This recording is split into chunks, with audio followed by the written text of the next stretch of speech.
Sallallahu Rabbuna ala nuril mubin. Assalamualaikum warahmatullahi Al-Fatihah.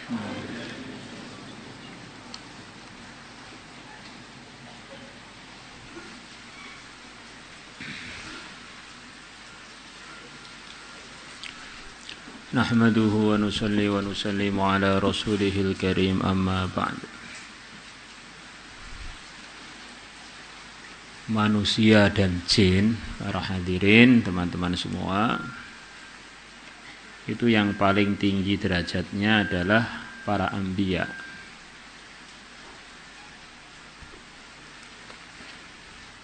Para anbiya ini dilihat dari satu sisi adalah hamba-hamba Allah yang paling sayang dengan hamba-hamba Allah. Mengajak hamba-hamba Allah untuk masuk surganya Allah biar dapat rahmat, dapat sayangnya Allah. Inilah yang tertinggi derajatnya.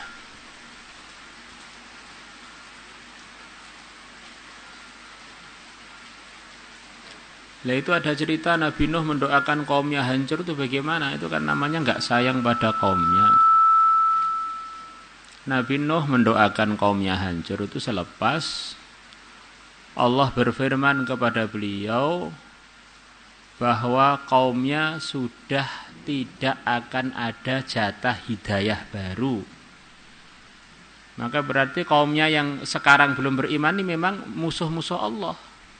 Baru Nabi Nuh mendoakan kehancuran untuk mereka.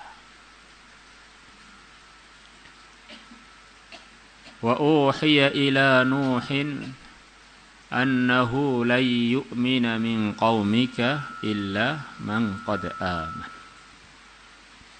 Sekali-kali sudah tidak akan ada lagi yang beriman dari kaummu kecuali yang telah beriman. Maka para anbiya ini, apa ciri khas kehidupan beliau-beliaunya ini?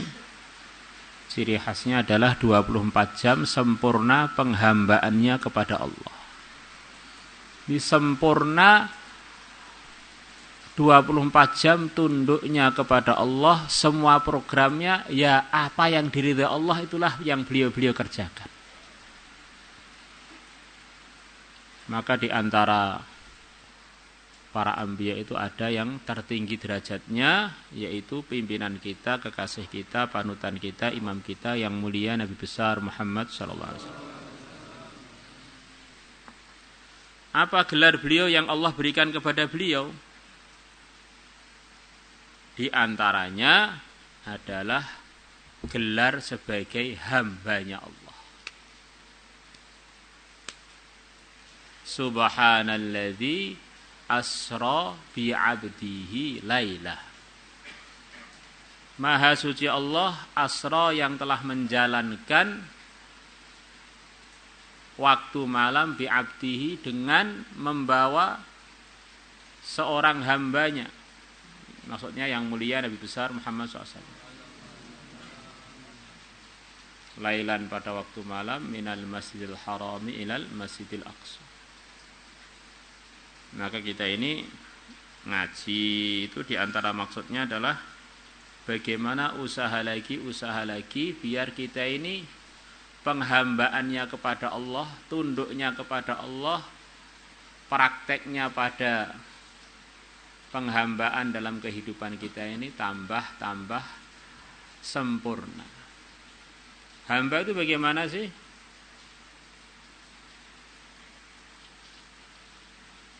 Menafikan sifat keakuan dari kehidupannya, dari hatinya, dari mulutnya, dari otaknya.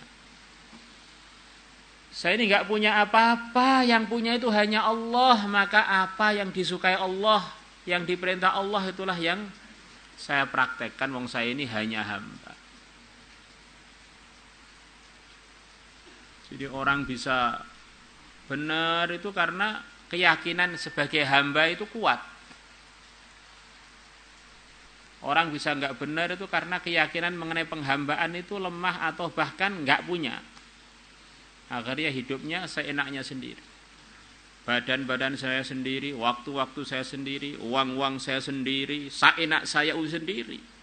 Akhirnya jadi hancur-hancuran kehidupannya karena perasaan sebagai hamba tadi melemah atau bahkan hilang. Maka dalam hadis yang akan kita baca ini ada cerita bagaimana gambaran hamba yang dicintai Allah itu bagaimana. Sampai nanti di akhirat, di alam yang sudah enggak ada beban syariat lagi di sana, yang ada hisab, ada jaza, yang ada hanyalah penghitungan amal, balasan amal. Itu pun hamba yang punya sikap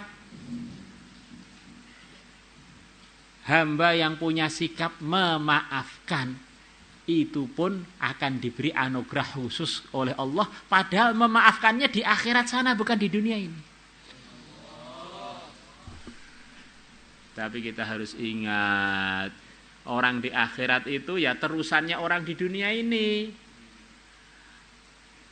Kata para ulama, kalau orang di dunia ini bentuknya begini, di akhirat juga nggak berubah gitu terus gitu loh. Nggak harus di akhirat tiba-tiba jadi soleh begitu, enggak. Itu tinggal neruskan sikap-sikap baiknya ketika di dunia. Maka jangan sampai kita ini jadi orang yang suka ngelamun. Saya nanti solehnya aja nanti di akhirat sana. Orang-orang zalimi saya tak maafkan semua biar saya dimaafkan oleh Allah. Ini bahaya. Yang zalimi kita ini siapa? Kok kita merasa dizalimi? Jangan-jangan kita ini berbuat banyak zalim tapi perasaannya dizalimi.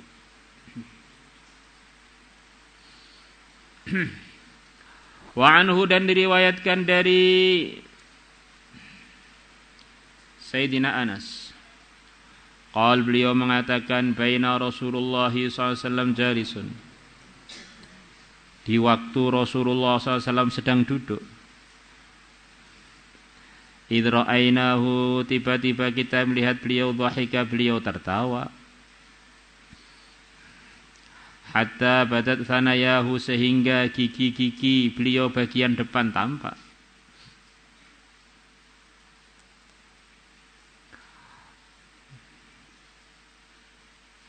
Faqala, maka berkata lahu kepada Rasulullah Sayyidina Umar, ma adhakaka ya Rasulullah bi abi anta wa ummi.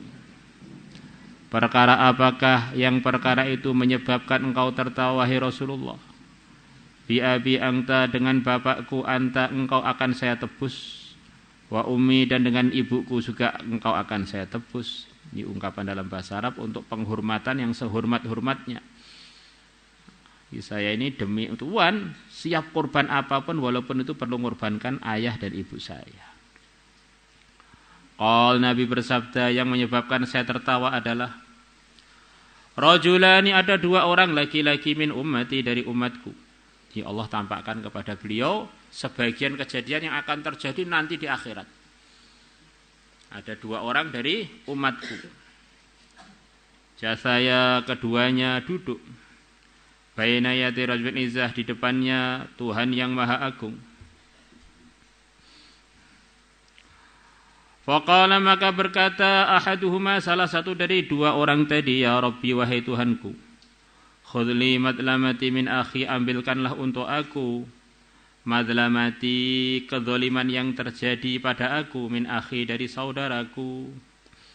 Ya Allah, saudara yang zalimi aku, saya minta kepada engkau untuk mengambil balasannya kezaliman dia yang telah dizalimkan kepada aku. Faqala lahu, maka Allah berfirman lahu kepada laki-laki dari umatku yang nuntut haknya tadi.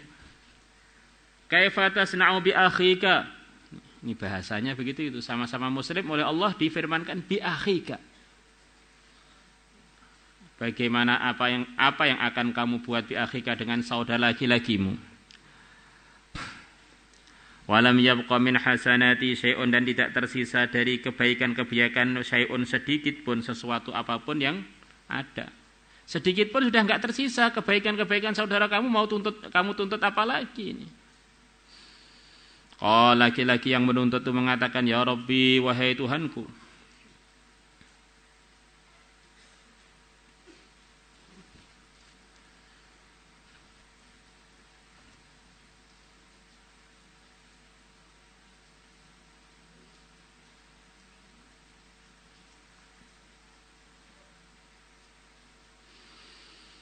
falyahmil, maka supaya saudaraku itu menanggung min auzari dari sebagian dosa-dosaku. Kalau dia sudah enggak punya kebaikan, ya sebagian dosa saya supaya ditanggung dia sebagai gantinya kezaliman yang telah dia buat pada saya ketika di dunia.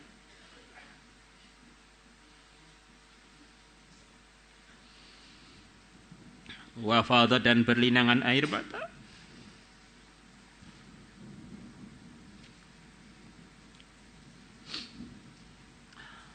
Aina Rasulullah, kedua matanya Rasulullah sallallahu alaihi wasallam mengucurkan air mata bil bukai dengan sebab tangisan beliau.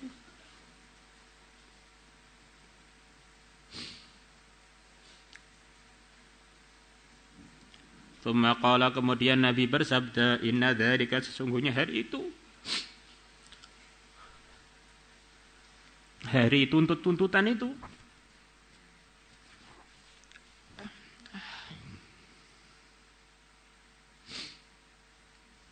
la yaumun azim, sungguh suatu hari yang begitu besar, begitu besar. Yahtajun nas, para manusia perlu ayyuhmala anhum, untuk dipanggul dari mereka, min auzarihim, dari dosa-dosa mereka. Orang-orang waktu itu yang punya dosa bingung siapa yang nanggung dosa saya, siapa yang nanggung dosa saya. Padahal sudah kelewat, hari amal itu sudah kelewat. Sampai saudaranya yang dzalimi dia, yang sudah enggak punya kebaikan pun, ya biar bawa sebagian dari dosa-dosa saya kalau begitu ya Allah.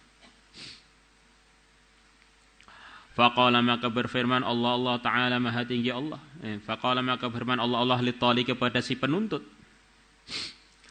Irfa, angkatlah basaraka, pandanganmu, fangdur, maka lihatlah. Coba kamu dongakkan kepalamu itu, dongakkan pandanganmu itu. Lihatlah apa yang kamu lihat. Farafa'a, maka penuntut itu pun mengangkat pandangannya ke arah atas. Faqala, maka dia mengatakan, ya Rabbi, wahai Tuhanku, ara, aku melihat madaina, kota-kota min zahabin, yang terbuat dari emas, wa qusuran, dan istana-istana min zahabin, yang terbuat dari emas, mukallalatan, yang dimahkotai, yang dihiasi atasnya, bil lu'lu'i, dengan mutiara. Li ayyi nabiin hadza, untuk nabi mana ini? Kota-kota dari emas, istana-istana dari emas yang dimahkotai dengan mutiara. Au li ayyi siddiqin hadza, atau untuk siddiq mana ini? Orang yang sangat kuatnya yang mana ini? Au li ayyi syahidin hadza, atau bagi orang yang mati syahid mana ini? Qal, Allah berfirman, liman a'ta thamanah, ini adalah untuk orang yang berani membayar, yang memberikan bayarannya. Yang siap bayar ya akan diberi itu.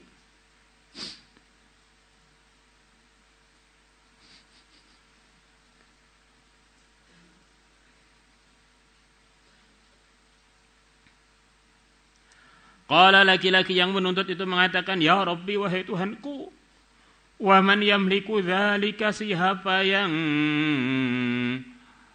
berkuasa atau memiliki dzalika, harga untuk membayar, siapa yang mampu untuk membayar itu siapa? Qala, Allah berfirman, anta tamliku,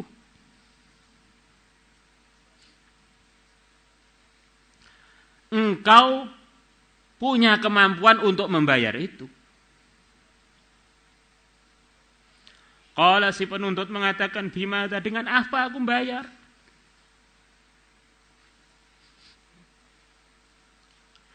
Qala, Allah berfirman, bi'afwika, dengan engkau memaafkan.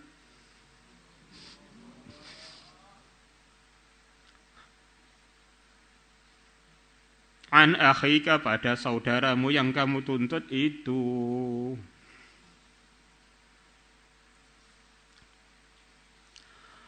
Qal si penuntut mengatakan, ya Rabbi wahai Tuhanku, fa inni maka sungguhnya aku qad afatu anhu, sungguh aku telah memaafkannya. Qala Allah, maka Allah berfirman kepada si penuntut itu, fakhud biyadi akhik, maka ambillah, gandenglah tangan saudaramu, wa adkhilhul jannata, dan masukkanlah dia al jannata, surga.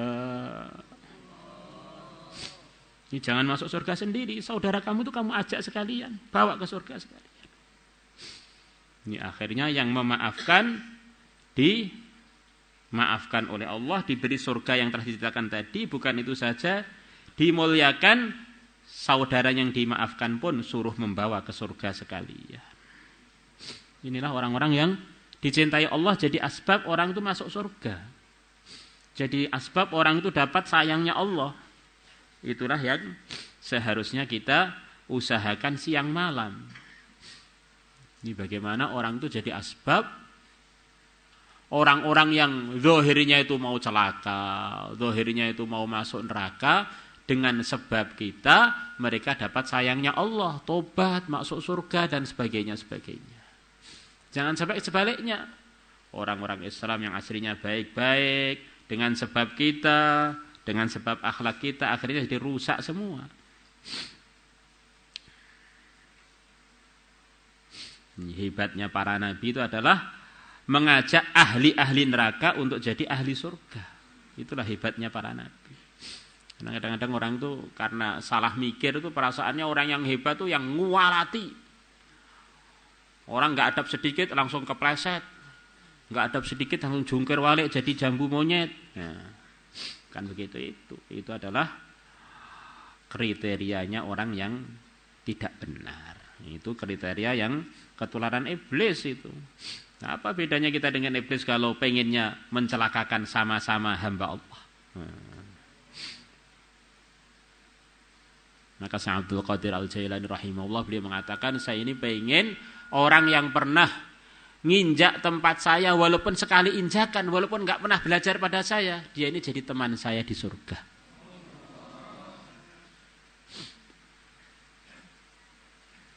Wahai Syekh Abdul Qadir, murid-murid Tuhan itu ada yang soleh, ada yang tidak soleh. Terus bagaimana itu? Maka beliau mengatakan, murid-murid saya yang soleh, kesolehan mereka bermanfaat untuk kami. Murid-murid kami yang enggak soleh, kami yang akan bermanfaat untuk mereka. Ini begitu itu. Yang sudah soleh, kita syukuri. Yang belum soleh, diniatkan nih kita solehkan. Kalau enggak bisa, minimal niat kita syafaati nanti di akhirat sana. Pokoknya supaya punya kesempatan, saya pengen dijadikan Allah asbab orang-orang itu masuk surga.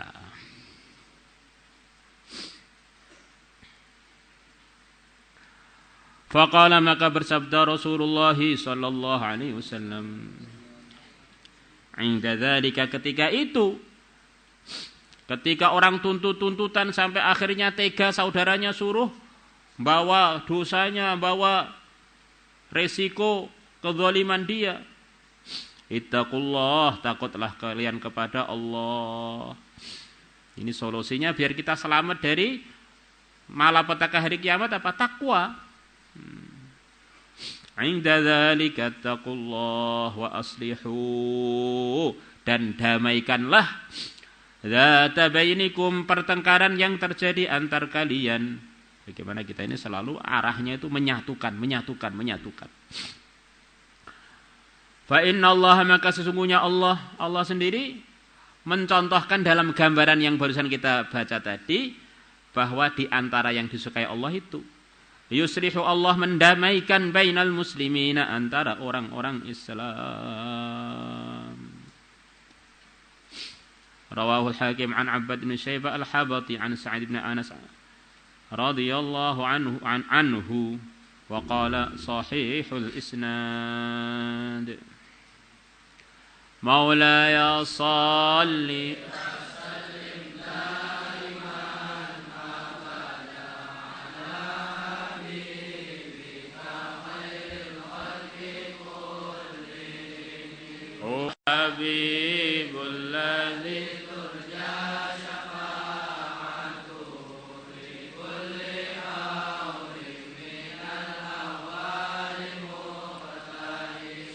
يا ربي بالمصطفى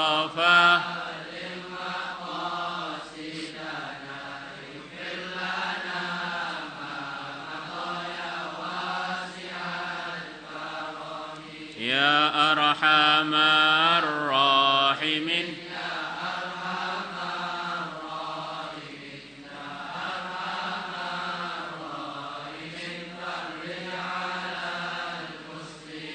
يا عالم السر منا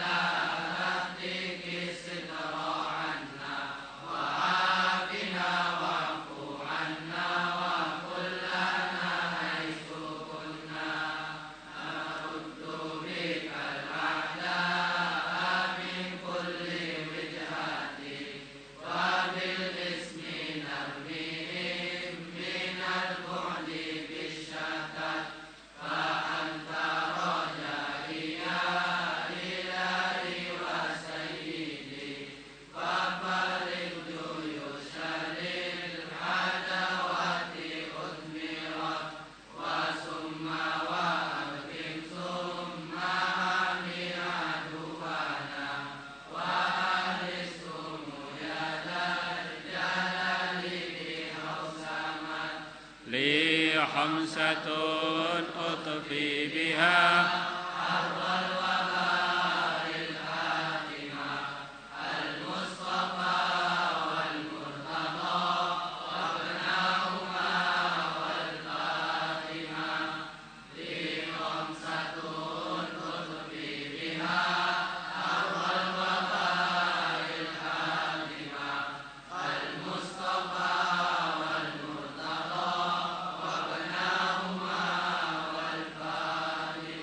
صلاة الله